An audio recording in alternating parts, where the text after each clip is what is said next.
This technique also is kind of neat because part of what we did can be used to make the most popular bass lure on the market today, what's called the Alabama rig, which really came from something called a tuna spreader or a spreader rig. I've got a small mold here, and I've got some wire. This is .035. I've measured off about 2 feet. What I'm going to do is take a couple of chunks about 2 feet long, and then another one about maybe 2/3 that length. Just pop them off. Okay, I've got a whole pile of wire here. Now I'm going to take, this is a rivet, that's a crescent wrench. I'm just going to go like this. Aluminum rivet, I might add. You want the aluminum nail, the other ones don't come out very easily. I'm going to use this little rivet just as a guide. I'm going to take these 2 wires that I've cut that are about the same length and just sort of go like so. So I've just got a nice little bend here, a little bend here. I'm going to place all the ends of the wire on the rivet. Just slide that on down, and I'm going to choose one of them to be my main connecting point. So I'll pull one back a little further. And I'm going to take my last wire, and I've just got room in this rivet for that wire. Slide it through, and I'm going to make a really sharp bend in this end so that it doesn't pull out. See what that little bend looks like? And I'll see how it kind of gets positioned in the mold.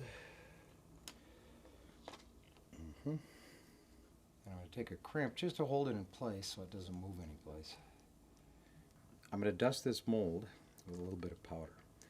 That'll make a red and then a gold. I'm going to mix up a little bit of super plastic, and I'm not going to dye it.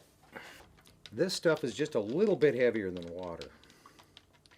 But if I wanted to make it like really heavy, I could either add tungsten powder, and in the case of this one I think I'm going to just add some BBs. I've got about 1 ounce of shot weight out there. I'll use half of it. I'm going to mix this up very thoroughly. Sets in about 10 minutes, but I'd rather have it in the cup than in the mold sometimes. And this one I haven't taken the trouble to make a brace for it yet, but there's different things you can do to sort of manage this.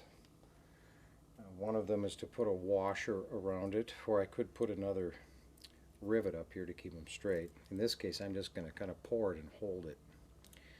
In the meantime I'll just get this kind of straightened out. And then I've made a slot in here which I have to find.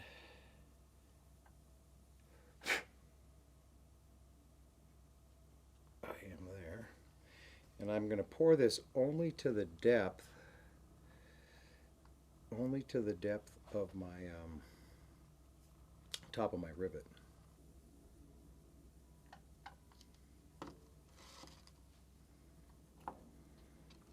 Go.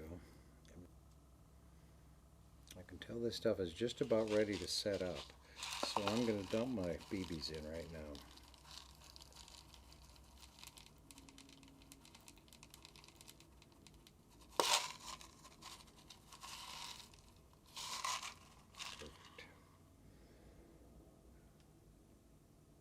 Okay, this is all set up, and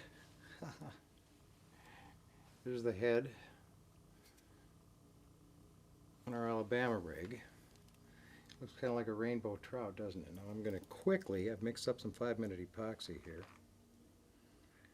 with a little Alumidust in it, and I'm just going to put it in there. I'll take my eyeballs, just stick them in there. There. And now all one would have to do to finish it up would be to bend these arms out how you want them bent. Usually they put the longest one in the middle, but that's up to you. You made it. You can do whatever you want.